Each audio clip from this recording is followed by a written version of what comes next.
নমস্কার বন্ধুরা, সবাই কেমন আছেন? আজকে আমি তনুশ্রীর ঝটপট রান্নায় নিয়ে এসেছি তিলোত্তমা পটল।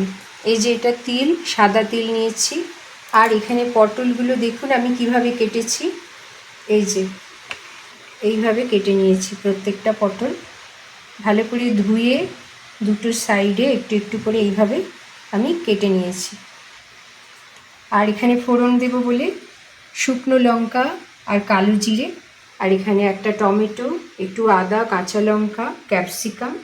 আর এখানে মশলা নিয়েছি নুন, হলুদ, ধনে গুঁড়ো, জিরে গুঁড়ো, চিনি একটু সামান্য, আর এটা গোলমরিচের গুঁড়ো।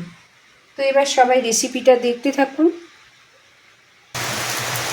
বাইরে বৃষ্টি শুরু হয়ে গেছে।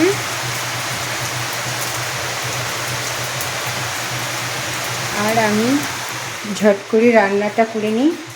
এই যে কড়া বসিয়ে দিয়েছি, কড়ায় তেল দিয়েছি, তেলটা গরম হয়ে গেছে।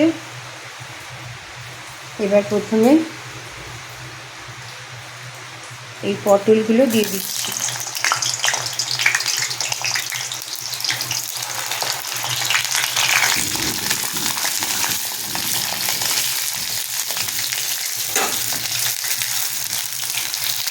পটলগুলো দিয়ে দিলাম। এবার ভালো করে পটলগুলো ভেজে নেব, আর ততক্ষণ আমি মশলাটা করে নিই। পটলগুলো ভাজা হতে থাকুক। দেখুন পটলগুলো আমার ভাজা হয়ে গেছে লাল লাল করে। এগুলোকে আমি এবার তুলে নেব। তুলে নিয়ে এবার আবার একটু তেলটাকেও তুলে কমিয়ে নেব, এতটা তেলে রান্নাটা করব না। এই যে কড়া থেকে আমি তেল অনেকটা তুলে রেখে দিলাম।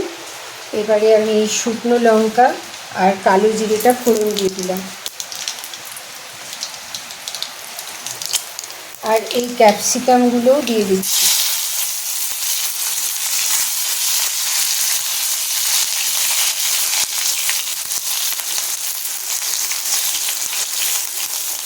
দারুণ টেস্টি একটা রান্না, গরম ভাতের সঙ্গে খেলে দারুণ লাগবে। আর রান্নাটা অবশ্যই সর্ষের তেলে করতে হবে। এবারে আমি এই মশলাগুলো সব দিয়ে দিচ্ছি।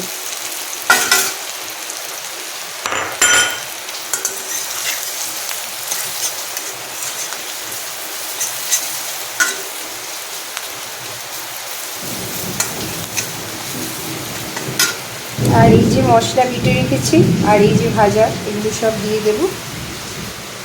এই মশলাটা এর মধ্যে দিয়ে দিচ্ছি। এতে আদা, কাঁচা লঙ্কা, তিল, টমেটো এইগুলো ছিল, তো আমি সব দিয়ে দিলাম। আর এইবার পটলগুলোও দিয়ে দেব।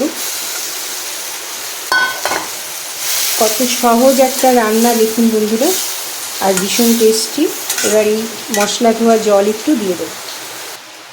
এই যে মশলা ধোয়া জলটাও আমি দিয়ে দিয়েছি। এবার এটা কিছুক্ষণ রান্না করব, যাতে পটলগুলো সিদ্ধ হয়ে যায় আর ঝোলটা গামাখা হয়ে যায়, তাহলে রান্নাটা হয়ে যাবে।